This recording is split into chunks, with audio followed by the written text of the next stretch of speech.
There's a fire on the property, and it makes for an interesting way to start the day. We'll show you what we're dealing with out here and give you an update on our Mustang and how his elbow injury is healing. We've got a lot of work to do, and we're bringing you along with us.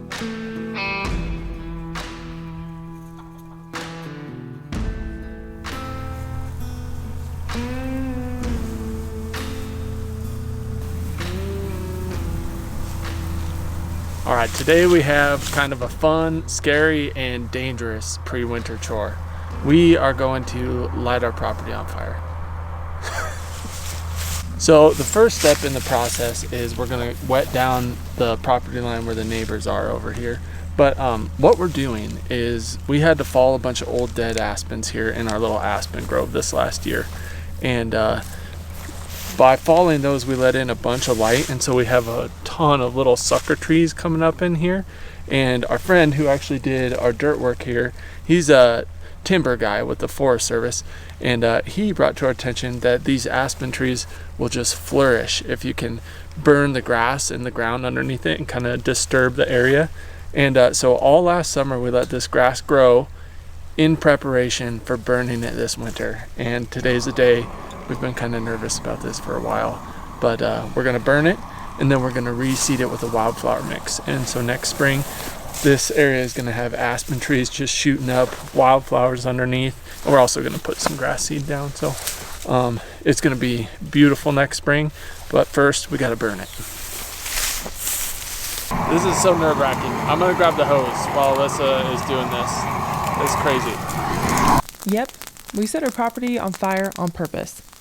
It's a controlled burn. Folks have been doing this for generations, from farmers running big hay fields to ranchers managing wide open range. Fire clears out that old, choked up grass, puts nutrients back in the soil, and brings in fresh, healthy growth. It even helps break up pests and disease that hang out in the dead vegetation. And for aspen trees, fire is one of the best tools you've got. It knocks back the competition and encourages the roots to send up new shoots so the growth can stay young and strong. Our place may be on the smaller side, but we still try to take care of the land we've got. And getting our little aspen grove back to good health is something we're really working towards. Before we lit anything, we made sure to warn our neighbors so the smoke wouldn't catch anyone off guard. And we called our local fire department so they knew everything was fine in case they got any calls. We also had to wait for the right weather. You want just enough breeze to help guide the fire in the direction you need, but you don't want it to burn too fast and risk it jumping or getting out of control. And with everything still fairly damp, today ended up being the perfect day to get it done.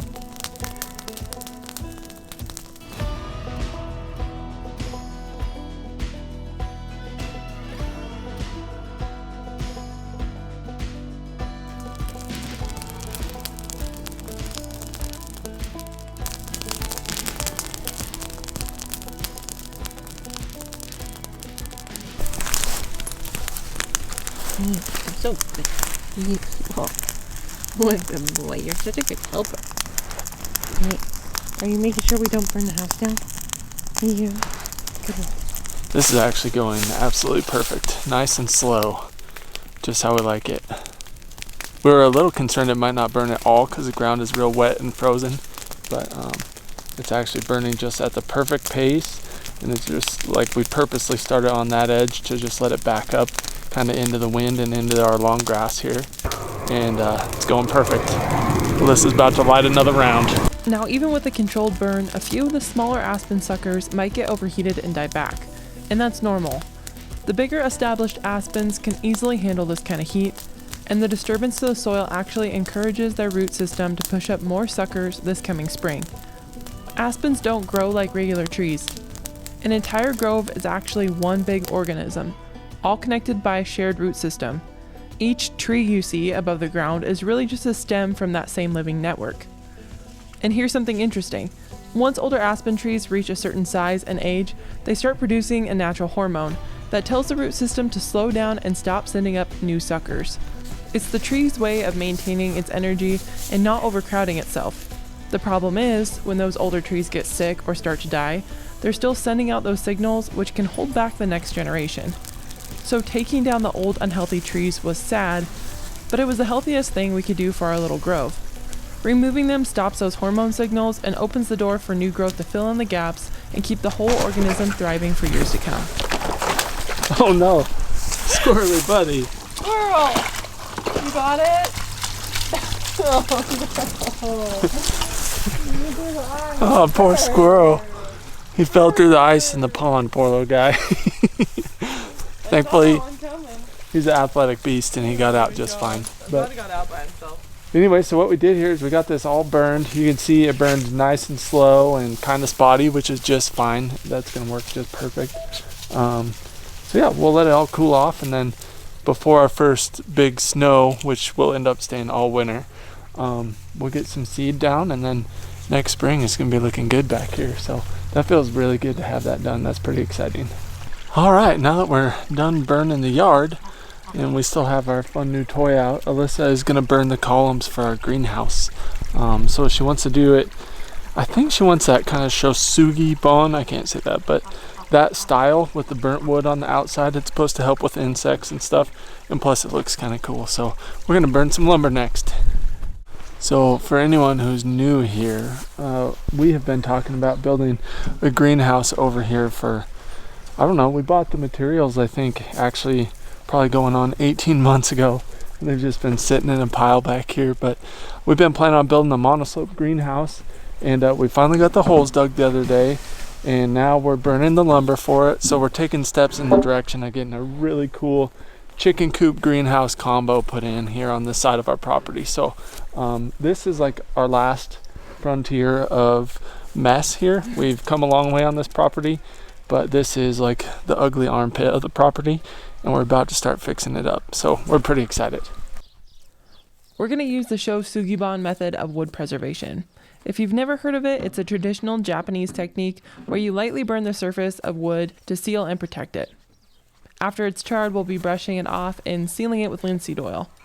Cedar would have been the ideal choice for something like this, but the price of cedar is sky high right now, and pressure-treated lumber lasts, but it leaches chemicals into the soil, which is the last thing we want in a garden or greenhouse. So we decided to use regular pine and treat it ourselves with the Shou Sugi Ban method. The burn and oil help repel moisture, discourage pests, and slow down rot. Our climate out here is pretty dry, but the inside of the greenhouse is always going to have a bit more humidity. This method gives the pine a fighting chance to last longer in those conditions while keeping everything natural and safe for the plants, the chickens, and us.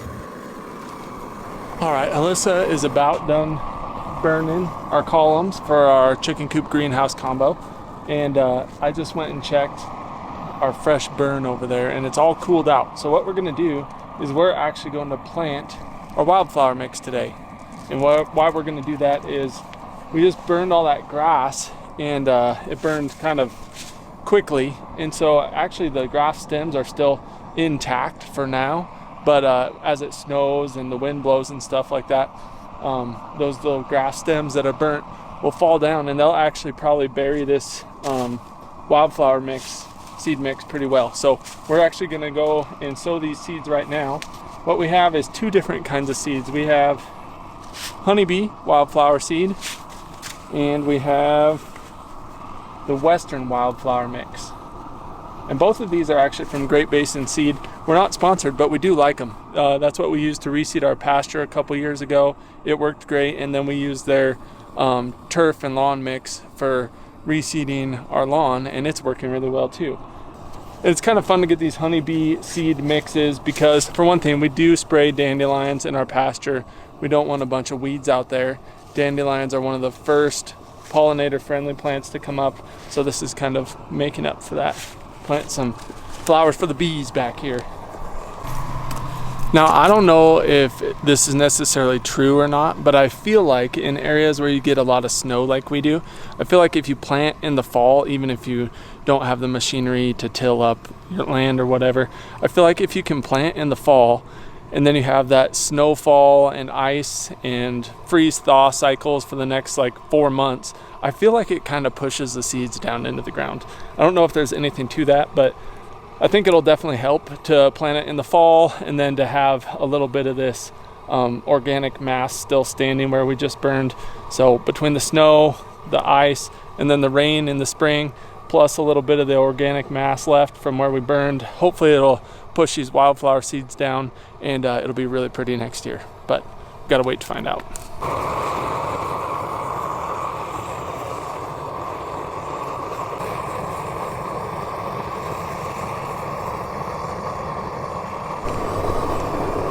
All right, Alyssa is almost done burning the posts for our greenhouse. I got the holes finished, like digging them out, got them all the way deep enough.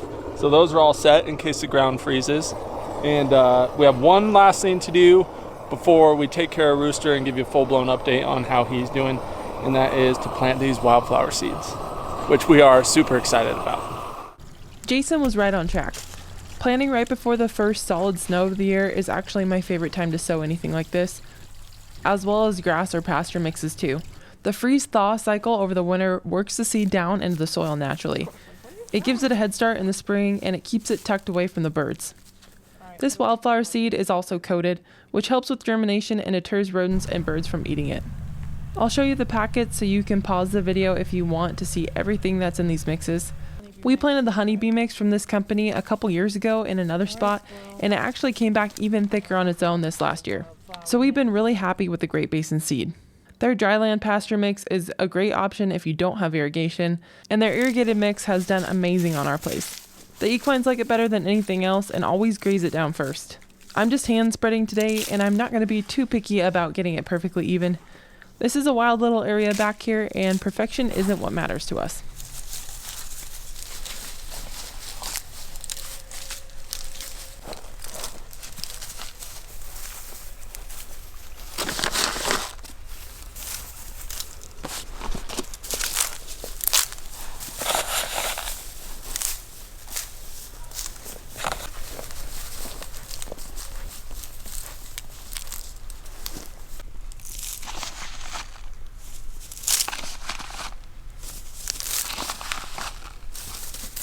Squirrel. Oh, now I got the technique.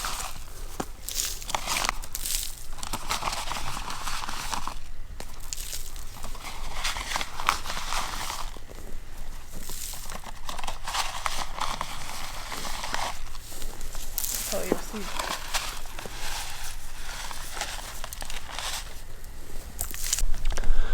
If that made anyone else think of Uncle Rico, go ahead and hit like right now.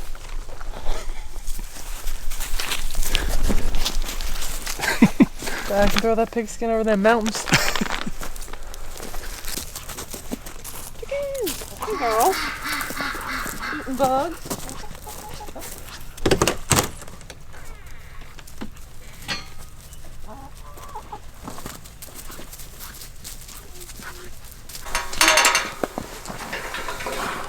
Hey, bud.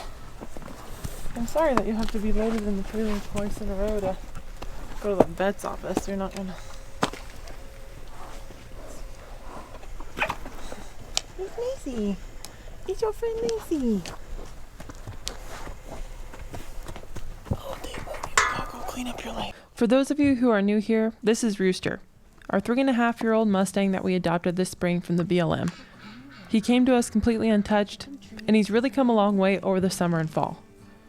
Last week, while the herd was out in the pastures horsing around, someone landed a kick right on Rooster's elbow. We hauled him in for x-rays, and thankfully there were no fractures or bone chips. But he did end up with a severely bruised bursa, and because of the nature of the wound, a bit of infection set in. So the vet put a drain tube in and started him on antibiotics. I've been cleaning around the drain tube every day and getting all the gunk out of his hair to keep the area draining the way it should, and also to keep his skin from getting irritated. He's got an upcoming appointment for a checkup and to finally get that drain tube removed.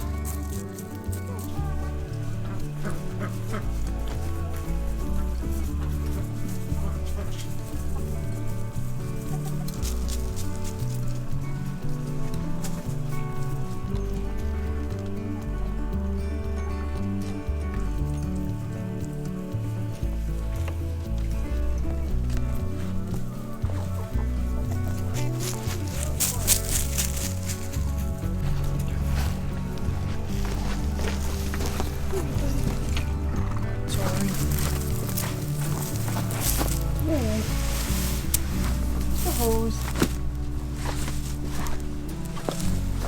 Might touch you. Okay, ready?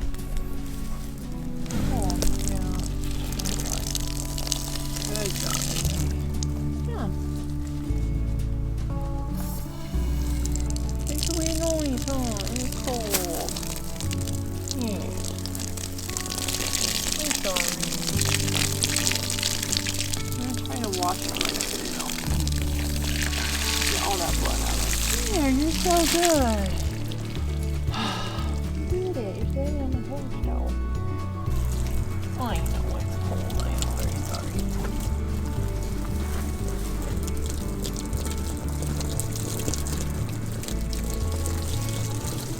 The spot that looks like a wound is actually just the drain tube that's all covered in gunk from what's been draining out of his elbow. I try to run water over it to help the swelling get reduced and to break up the hardened crud that's been draining out of his elbow. He did have a ton of fluid retention from his knee down, and thankfully all that is totally gone now. He's been a really good boy with this whole process, but you can definitely tell that he's ready for me to be done messing with his elbow. This has been a daily thing, and I think he's getting a little bit tired of it.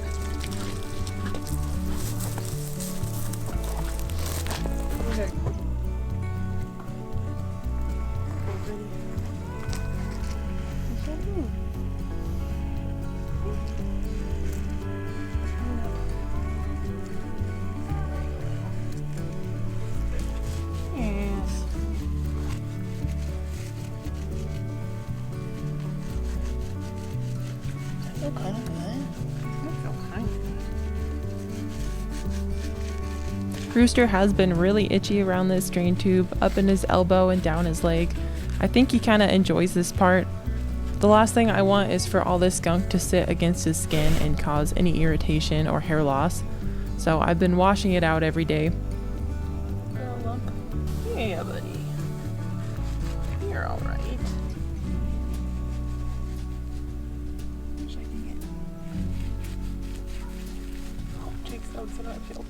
Everyone was pretty distracted when the neighbor's dog came over for a visit.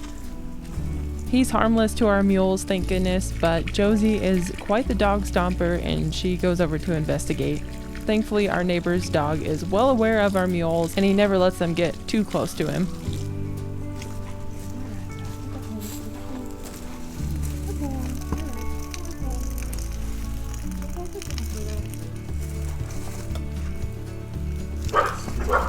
No, Yeti.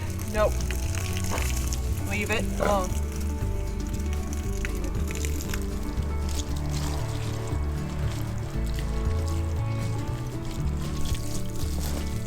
Oh God. I'm sorry, this is so not cold.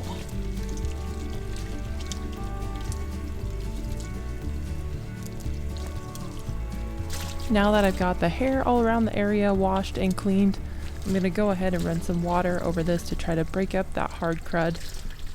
And then I like to get a bowl of warm water and put a clean cloth against there to break up all that crud and get it loosened up so I can get rid of it. I'm so thankful for how good this boy has done over this whole process. I dropped him off at the vet's office the other day and the vet handled him. That was the first time he'd ever been handled by anyone else and he did awesome for him. I'm not as nervous about taking him back in because I have a feeling that he'll probably do really well.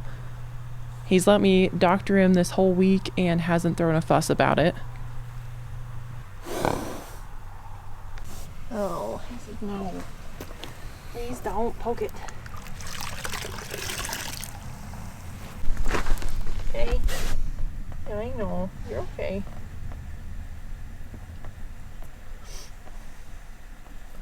I feel kind of good.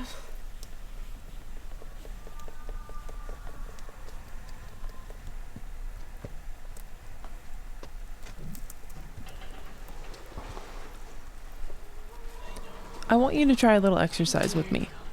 Look around the room and find everything that's the color blue. Really notice it. Remember it. Now, close your eyes and tell me what in the room was brown. It's hard, right? That's because you weren't focused on brown. You were focused on blue. You see what you're looking for. And that goes for negatives and positives in our lives too. We've had plenty of things this year that didn't go how we planned. Honestly, we've had more vet trips this past 12 months than I've ever had in a year. But we choose not to focus on that. Instead, I see a horse who's injured, yes, but thank goodness he's able to make a full recovery. I see healthy equines in the field, blue skies, fresh air, happy dogs, and a good husband by my side. When you choose to focus on what you're grateful for, your whole mentality shifts. And yeah, sometimes it's easier said than done. But the effort is worth it. Because the world really does look a whole lot better when you choose to see the good. And there's so much good out there. You did so good. Forgot it's like, I'm sorry.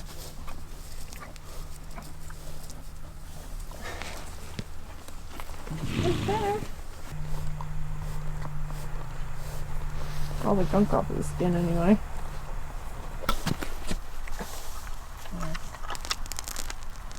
Oh. There you go. Good job. Good job.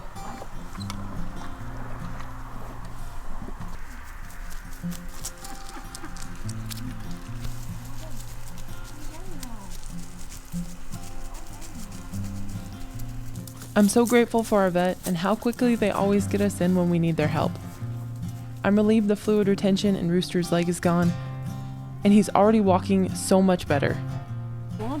I'm thankful he's expected to make a full recovery, even though this puts a pause on our training for a bit. I'm just so relieved he's going to be okay. This Mustang is so special to me, and even if we have to wait a little longer before we can work towards those first mountain rides, I know it'll be worth every bit of that wait when the day finally comes. Thank you all for the continued support and for every bit of love and every prayer you've sent our way for Rooster. We seriously appreciate you more than you know.